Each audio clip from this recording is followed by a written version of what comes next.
We're into lab 4, so starting our histology section.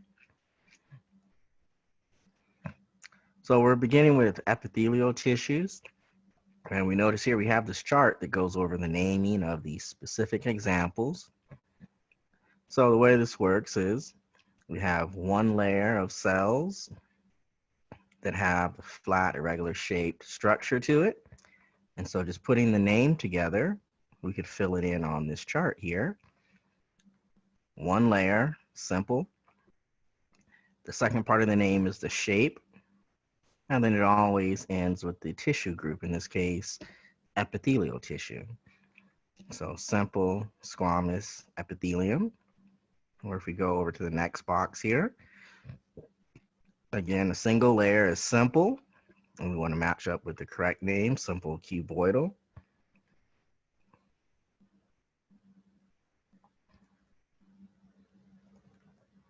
Epithelial tissue. And in this row here is where we would have the simple columnar epithelial tissue. So we notice here now having multiple layers, that's when it's known as stratified.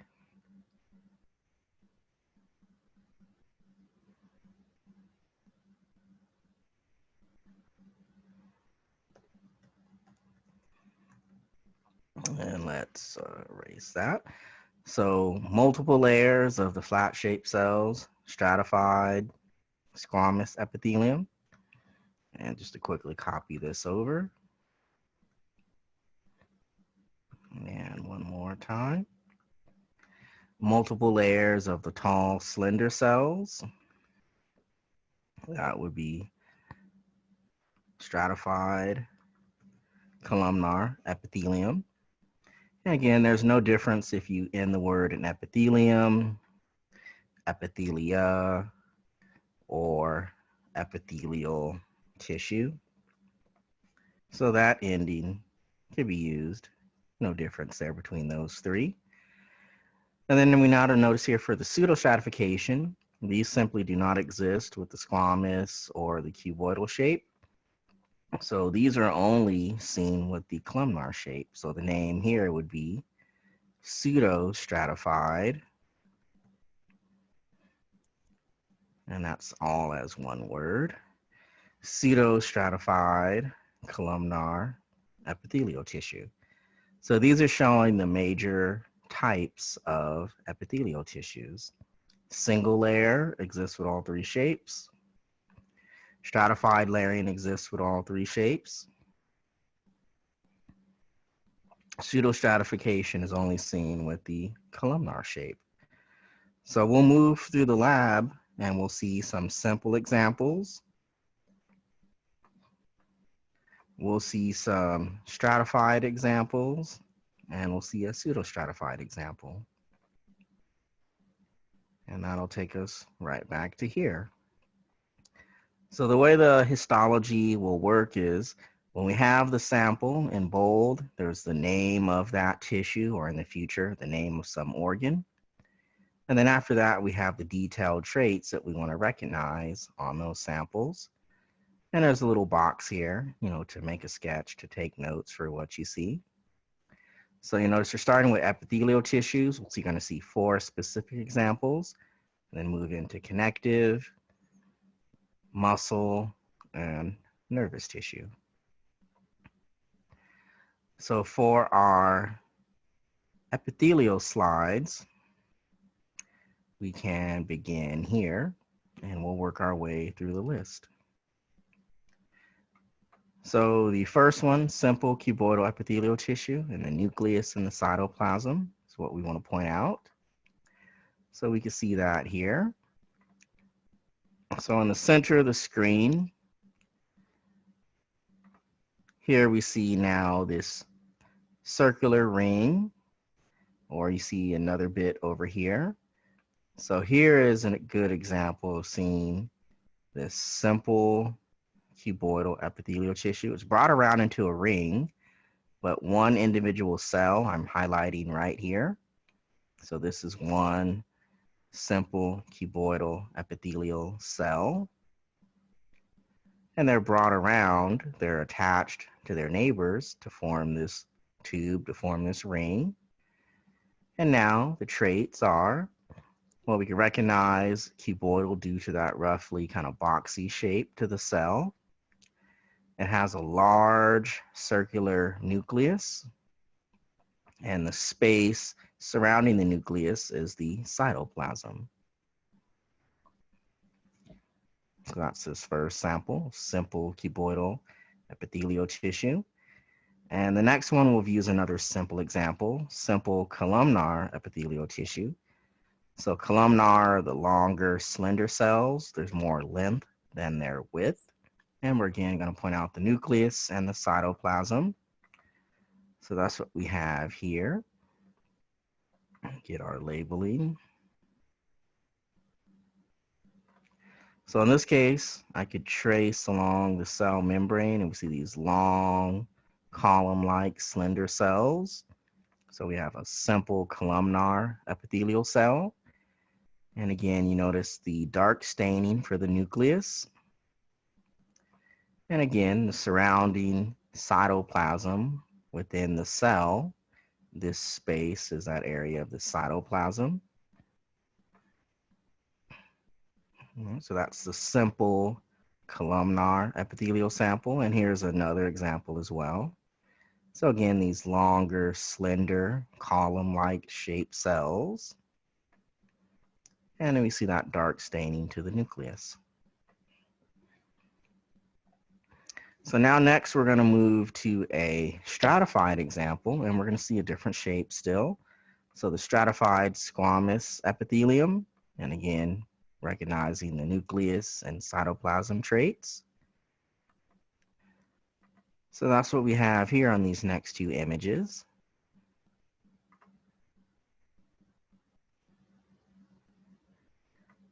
So now this time, the epithelial tissue is all of this superficial darkened edge. All of this section here in the bracket is the epithelial tissue for this sample. And we can see that there's multiple, again, the dark staining of the nuclei. So that represents one nucleus per cell, and these cells are stacked or stratified on top of one another. And especially as you look closer to the surface, the closer to the surface we are, the flatter and more squamous-like these cells are. And zooming in, we'll go to this next image here. So this is zoomed in much closer. So again, we can see the dark staining to the nucleus. And as we move closer to the surface, you could follow the shape of the cell membrane, and that's where we truly see the flatter, squamous-shaped cells that are closer to the surface. The deeper cells actually have a more cuboidal shape, so we need to look towards the surface specifically for the squamous shape in the stratified squamous epithelial tissue. And the last epithelial sample that we're viewing for now is now an example of pseudostratification. So it's known as pseudostratified ciliated columnar epithelial tissue, so that full name. And on this one, a good trait to look for and to recognize are the cilia themselves, and once again, the nucleus of the cell. So going to this sample, here we have the area of the pseudostratified ciliated columnar epithelial tissue. So that's now all of this superficial surface here. So the pseudostratified ciliated columnar epithelium, PSCCE, but we always need the full name. So again, you can see the dark staining of the nucleus. And what appears here at this magnification, just as the blur at the surface, these are the cilia. So these much longer extensions, longer than microvilli, that are at the surface of the cell, at the apical end. And we can zoom in closer. So once again, you can see the nucleus of the cell. In this case, the basement membrane is down here. And these columnar cells are growing, of course, in their length across the surface. And here again, still a blur at this magnification, but we can see the location of the cilia. And again, that's a trait to recognize that this is the pseudostratification as opposed to the simple columnar epithelial tissue. We go back, the pseudostratified ciliated columnar epithelial tissue. The cilia are very distinct at the surface. So those are our samples for epithelial tissues. Now moving forward with connective tissue, we have areolar connective tissue, and we want to recognize now collagen fibers and fibroblasts. Collagen, of course, the fibers of the matrix, and fibroblast cells, the cells that produce these fibers such as collagen. So we could go to this sample here. So here is the micrograph for the areolar connective tissue. So starting with the collagen fibers appear as these pink strands that we see. So those are the collagen fibers. Running here through the matrix, stained in pink, are the collagen fibers. And the fibroblast cells are represented just by these purple spots here. Now you want to keep in mind there's a larger cell of a fibroblast, and then it contains the staining of the nucleus. However, in this case, it's only the nucleus that's been stained. We don't see all of the surrounding cell membrane and cytoplasm. So again, we truly just see the nucleus of a fibroblast. And we can recognize that area is where a fibroblast cell is located. So again, right here, just this dark dot is truly just the nucleus of a fibroblast, but that's the only part that's been stained. That's what we can see. Also, a good reference, it's not on our list to describe, but you notice all these dark lines here, these thin dark lines are elastic fibers. And again, all of the details that we see, just the overall arrangement, the color, and the shape, are all good traits to recognize this as the areolar connective tissue sample.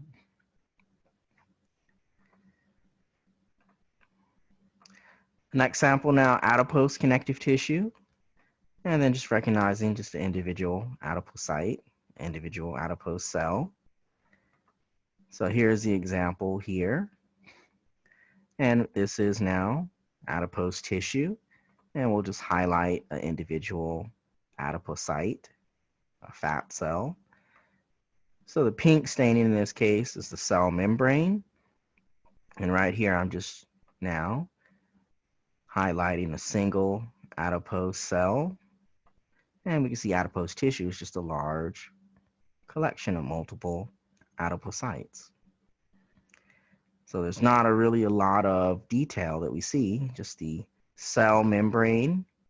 And then you'll notice the nucleus appears as a little dark dot that's pushed over very close to the border of the cell.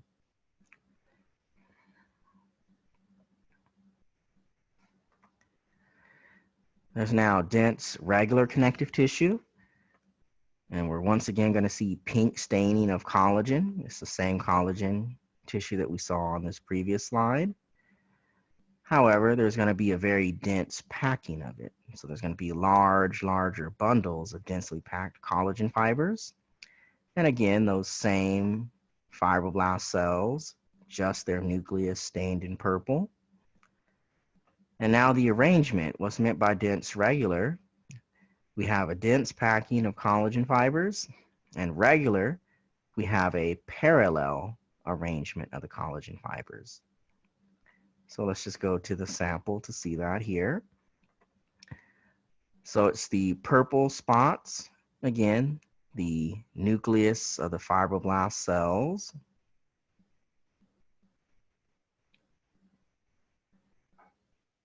And then now these thick pink clusters, This is a thick, dense bundle of collagen fibers closely packed together. And again, you notice here just kind of this slight wave to the structure of the collagen fibers, to the arrangement. And that's what's meant by the dense, regular arrangement. So dense, regular connective tissue. A dense parallel packing of collagen fibers stained in pink and interdispersed between them, we see the nucleus of a fibroblast cell.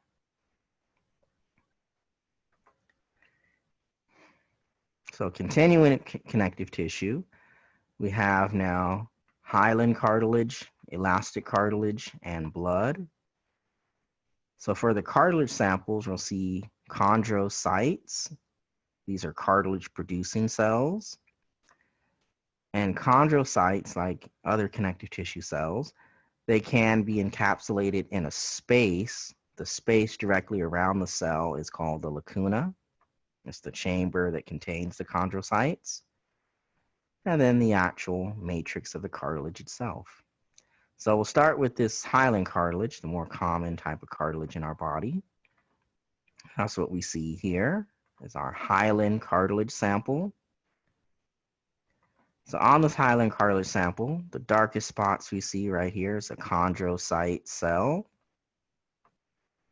And so you can see many of these around the sample. The white space directly around it that encapsulate it, we'll label that as the lacuna. So you can see a chondrocyte encapsulated in lacuna. And now what we mean by the cartilage itself, the actual cartilage matrix, that's all of this light pink staining that we see around the lacunae, in between the lacunae. So that's the matrix of the cartilage. So now we'll skip to elastic cartilage because it's quite similar. Chondrocytes and lacunae, it's another type of cartilage. But now we have the elastic fibers that run through the actual cartilage matrix. So we'll do one more look at hyaline cartilage. And we have the darkest spots are the chondrocytes. The white space around it is the lacuna. And then surrounding and between lacunae is the actual matrix of the cartilage.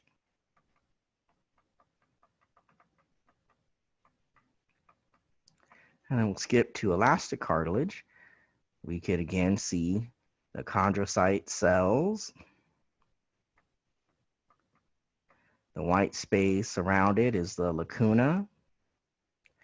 And now when we look in this area, this is where the cartilage matrix is found.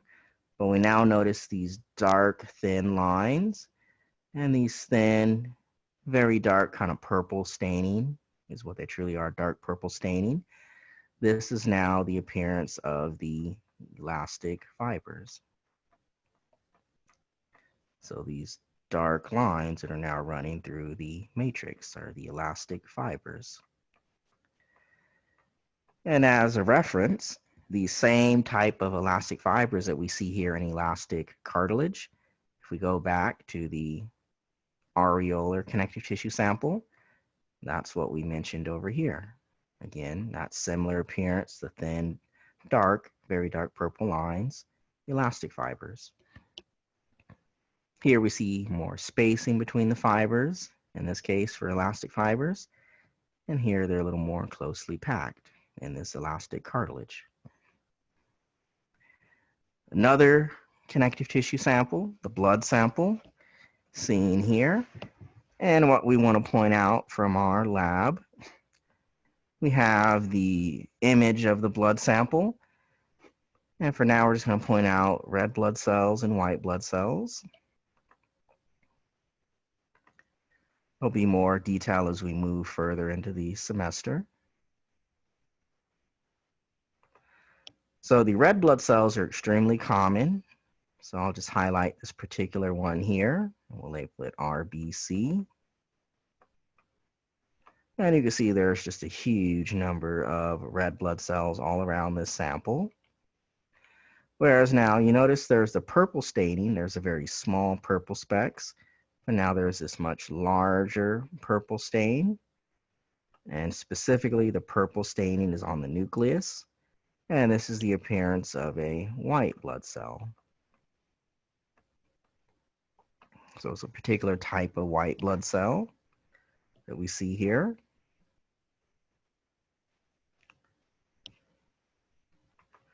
And that's our blood sample. We'll move now into the muscle tissues. So this first one, smooth muscle tissue, and we'll recognize the trait of the nucleus. Once again, this will be another purple stain in the sample. So the appearance of smooth muscle is seen here. So we have a huge number of smooth muscle cells that are all closely bonded to their neighbor. Individual smooth muscle cells described as a spindle shape I'm drawing here. Kind of tapers on the two ends and has a single nucleus. And we just have a huge mass of multiple smooth muscle cells. So truly the only trait to recognize is the purple staining of the nucleus. And beyond that, the cells are bonded together, and it's really difficult to see the cell membrane or any other features. So that appearance of smooth muscle. And then we can move on to skeletal muscle. So skeletal muscle tissue, and we'll see once again the nucleus stained in purple. And a trait of skeletal muscle are the striations. It's the word for these stripes. And these stripes, these striations go across the width of the cell. And we could go to this sample here, is where we see now the traits for skeletal muscle. So in this case, on this sample, the skeletal muscle cells are running on the slide vertically. So I'll just highlight here individual skeletal muscle cell, or here's another one here. And in this case, we see that the nuclei are stained once again in purple, and that's the nucleus of the cell. And you notice the nuclei are very close to the cell membrane, very close to the border of the cell. And going across the width, you can see those alternating dark and light stripes. And collectively, all of the stripes, both the dark and the light stripes, are known as the striations.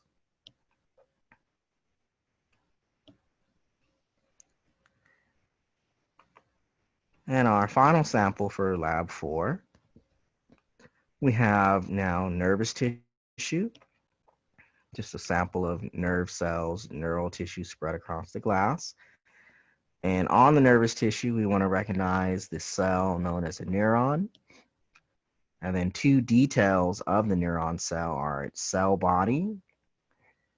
And within the cell body, there's a darkly stained nucleus within the cell body. So we can see that here on a couple of images. And we have the nervous tissue sample as a whole that we see here. And it's this big cell that you notice right here I'm highlighting. So that is the neuron.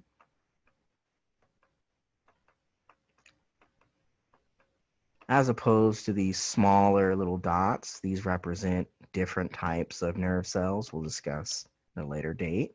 But the much larger cell is the neuron. So zooming in here on this neuron, specifically this darker section here, this is the term cell body. And another name for that is actually soma.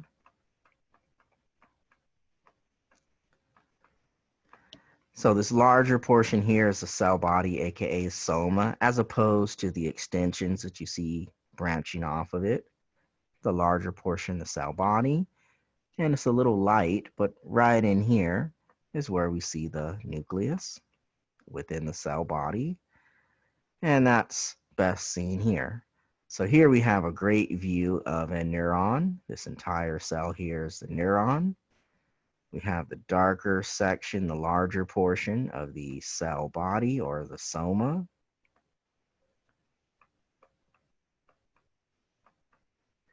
And within the cell body or soma, we can see the location of the nucleus. And that's our sample here for the nervous tissue.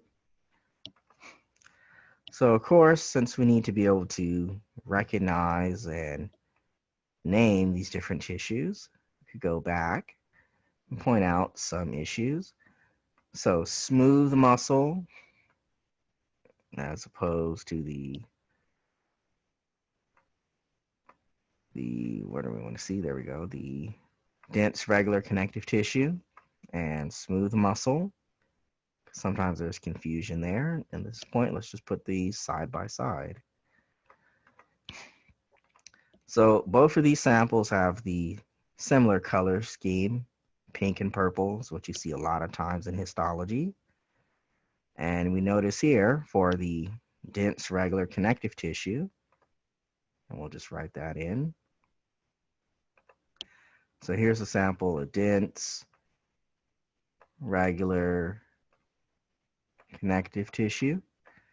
In this case, we see the pink of the collagen fibers. And you can see these white spaces. And it's within the white spaces between the collagen fibers is where you see the purple staining of fibroblasts. Whereas if we go now to smooth muscle, you can see the pink staining. That is the cytoplasm of the cell. And you do see the purple staining for the nucleus, but you really don't see those white spaces for the most part because the cells are attached to one another. You can find gaps in the tissue. Keep in mind from the histology, we're looking at such a thin slice that the tissue here could start to separate. But in general, you don't see those spaces between the smooth muscle cells, but you do see the spaces between the collagen fibers. Another trait to recognize is for dense regular connective tissue, the purple staining of the fibroblasts, they tend to line up in a row. Like right here, you see like a row of fibroblasts in a column. Whereas for the smooth muscle sample, you see the purple staining of the nucleus, but there's really no column-like arrangement. So any little hints that you can see there to determine which is which. Let's see another sample, maybe to review. We could put these side by side. Simple columnar epithelial tissue, and especially when we look at the surface. Here we're just seeing microvilli at the surface, whereas pseudostratified ciliated cilia are the key that we want to look for.